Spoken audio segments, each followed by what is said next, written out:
அனைவருக்கும் வணக்கம். பாவம் நம்மை வாழவிடாது, ரட்சிப்பு நம்மை சாகவிடாது.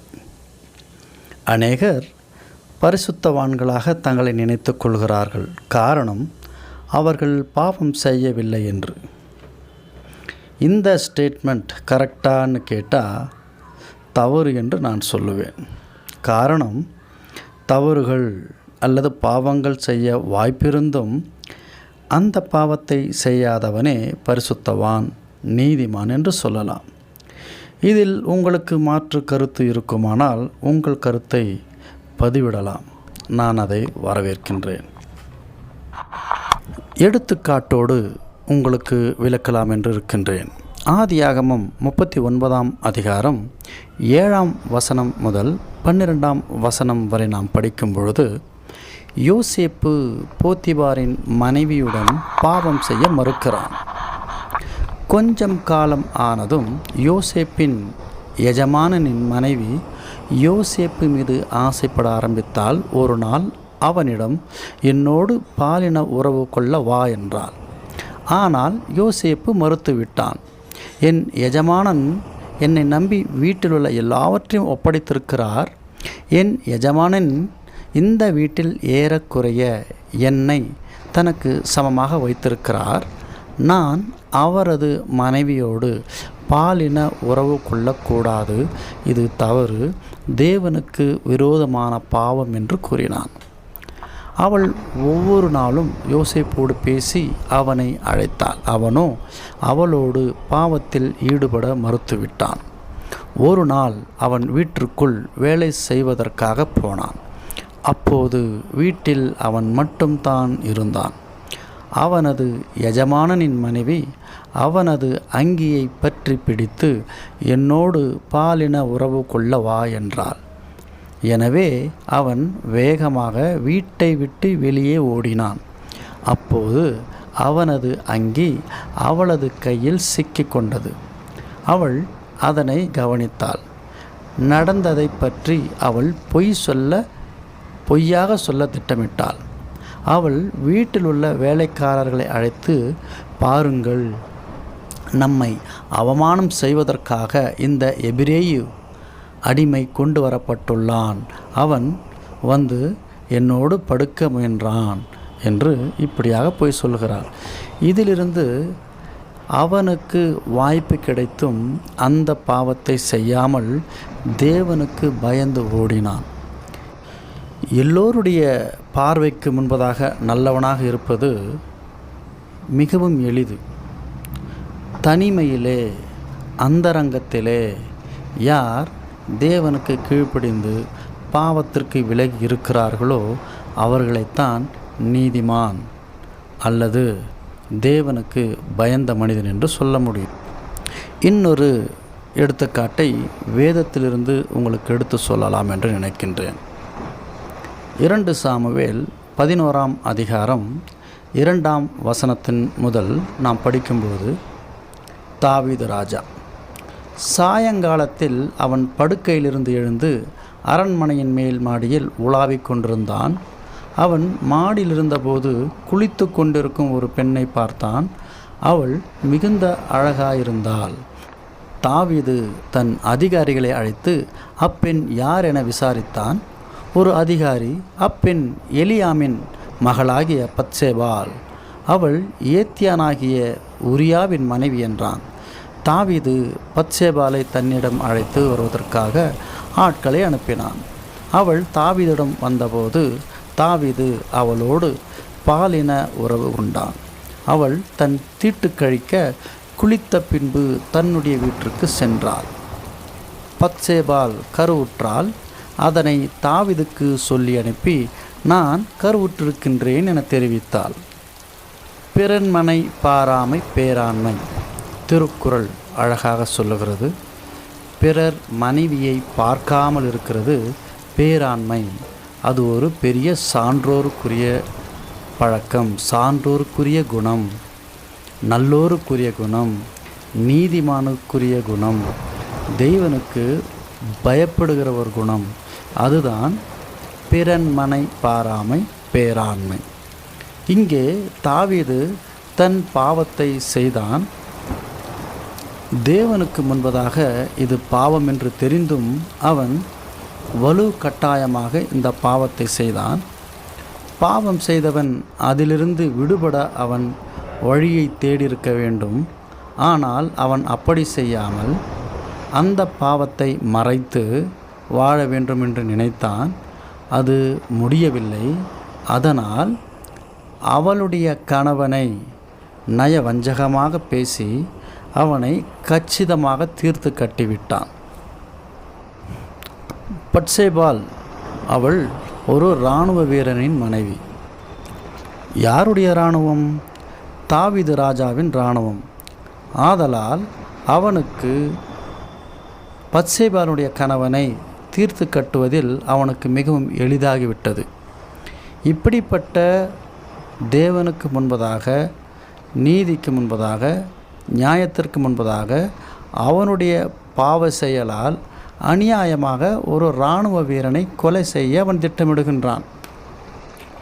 இங்கே யோவாப் எனப்படுகிறவன் இராணுவ தளபதி. அந்த யோவாபின் குழுவிலே ஊரியா இருக்கின்றான். தாவீது உரியாவின் மரணத்திற்கு திட்டமிடுகின்றான். 2 சாமுவேல் 11ஆம் அதிகாரம் 14வது வசனம் படிக்கும்பொழுது, மறுநாள் காலையில் தாவீது யோவாபுக்கு ஒரு கடிதம் எழுதினான். அதை உரியாவிடம் கொடுத்து அனுப்பினான். கடிதத்தில் தாவீது உரியாவை கடும் போர் நடக்கும் யுத்த முனையில் தனித்து நிறுத்து, போரில் அவன் கொல்லப்படட்டும் என்றான். அதாவது கொலைப்பட போகிறவன் கையிலே எழுதி கொடுத்து அவனையே கொல்லும்படியான ஒரு மோசமான திட்டம். இந்த செயலை தாவீது ராஜா செய்கின்றார். கடிதத்தில் தாவீது உரியாவை கடும் போர் நடக்கும் யுத்தமனையில் தனித்து நிறுத்து, போரில் அவன் கொல்லப்படட்டும் என்றான். யோவாப் பலசாலிகளான அம்மோனியர் இருக்கும் இடத்தை கவனித்தான். உரியாவை அங்கு அனுப்பினான். ரப்பா நகரத்தின் ஆட்கள் யோவாபை எதிர்த்து போரிட வந்தனர்.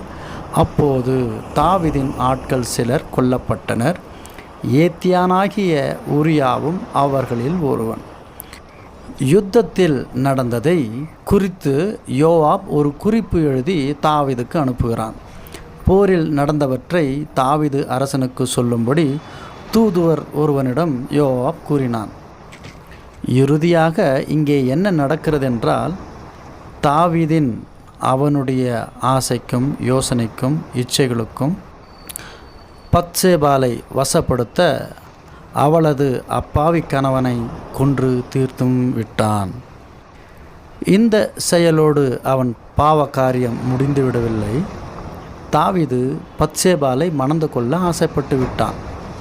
தனது கணவன் உரியா மரித்ததை பத்சேபால் கேள்விப்பட்டால் அவளது கணவனுக்காக அழுதால், புரண்டால், வேதனைப்பட்டால், துன்பப்பட்டால். அவளது துக்க காலம் முடிந்த பிறகு தாவீது அவளை தனது வீட்டிற்கு அழைத்து வரும்படியாக ஆட்களை அனுப்பினான். அவள் தாவீதின் மனைவியானால். அவள் தாவீதுக்கு ஒரு மகனை பெற்றெடுத்தாள்.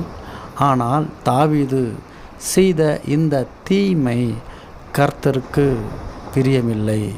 அவர் இந்த காரியத்தை விரும்பவில்லை என்று பரிசுத்த வேதத்தில் நாம் படிக்கலாம். தனிமையாய் இருப்பது நல்லதல்ல. ஆகவே ஏதேன் தோட்டத்தில் ஆதாமையும் ஏவாளையும் இணைத்து ஒரு குடும்பத்தை ஆசீர்வதித்தார். ஆம், தனிமையில் இருப்பது நல்லதல்லதான்.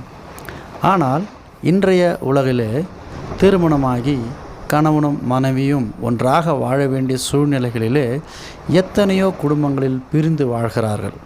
காரணம் என்ன என்றால், அவர்களுக்குள்ளே இருக்கின்ற ஒரு ஈகோ. திருமணத்திற்கு முன்பு ஒரு பெண்ணோ ஒரு ஆணோ தகாத உறவில் இருப்பது எப்படி தேவனுக்கு முன்பதாக பாவமோ, அதேபோல் திருமணமான தம்பதிகள் திருமணம் ஆன பின்பு தனித்து இருப்பது, அதாவது அவருடைய சொந்த விருப்ப வெறுப்பு, கோபம், சண்டை, சச்சரவு இது போன்ற காரணங்களால் பிரிந்து இருப்பதும் தேவனுக்கு சித்தமில்லாத காரணமே. ஆகையினால் எப்படிப்பட்ட சண்டைகள் சச்சரவுகள் ஒரு குடும்பத்தில் வந்தாலும் புருஷனும் மனைவியும் அவர்கள் தூங்க போகும் முன்பதாகவே அவர்கள் அந்த சண்டையிலிருந்து ஒற்றுமை பெற வேண்டும். அப்படி அவர்கள் சமாதானம் ஆகவில்லை என்றால் பொல்லாத சாத்தான் யாரை வஞ்சிக்கலாமோ என்று வகை தேடி சுற்றி திரிந்து கொண்டிருக்கின்றான். அப்படி சுற்றி திரிகிற பொழுது இப்படியாக பிரிந்து கிடக்கும் தம்பதிகளை அவர்களுக்குள் பொல்லாத ஆவியை ஏவி குடும்பத்தில் நிரந்தரமான ஒரு பிரிவையும் பொல்லாத காரியங்கள் நடந்து அவர்கள் தேவனுடைய பார்வையிலிருந்து மிக தூரமாக விலகி போகக்கூடிய ஒரு காரணங்கள் இருக்கிறது. எடுத்துக்காட்டாக இன்றைய நாள் நாகர்கோவில் ஆகையினால பாவம் நம்மை வாழ விடாது. ஆகையினால தெய்வ பயம், நீதி, நேர்மை, நல்ல ஒழுக்கம் நெறி, இதைத்தான் திருவள்ளுவரும் சொல்லுகின்றார். ஒழுக்கம் விழுப்பம் தரலாம், ஒழுக்கம் உயிரினும் ஓம்பப்படும். ஒரு மனிதன் உயிரோடு இருக்கிறது பெரியதல்ல. அவன் உயிரோடு இருக்கும்பொழுது அதைவிட மிகப்பெரிய காரியம் என்ன என்றால் நல்ல ஒழுக்கம், நல்ல கனிவு, நல்ல நடத்தை, இவை மிக முக்கியமானதாக கருதப்படுகிறது. இப்படிப்பட்டவர்கள்தான் தேவனுக்கு முன்பதாக பரிசுத்தவான்கள் என்று சொல்லலாம். ஆகையினால தேவனுக்கு முன்பதாக பயபக்தியோடு இருப்பதும் நன்னெறிகளோடு வாழ பழகுவது தான் தேவனுக்கு பிரியமான வாழ்க்கையாக இருக்கிறது. ஆகையினால நாம் வாழ்வது பெரியதல்ல, தேவனுக்கு கீழ்ப்படிந்து வாழ்கிறோமா என்பதுதான் இங்கே கேள்வி. ஆகையினாலே கர்த்தர் தாமே உங்களை ஆசீர்வதித்து நம்மை நீதியின் பாதைகளிலே நடத்தி அவரை கனப்படுத்துவோம், மகிமைப்படுத்துவோம். கர்த்தருடைய நாமம் விளங்குவதாக, பரலோக ராஜ்யம் மகிமைப்படுவதாக. உங்கள் யாவரையும் ஆண்டவராகிய இயேசு கிறிஸ்து நாமத்தினாலே நன்றி சொல்லி விடைபெறுகிறேன். உங்கள் அருள்.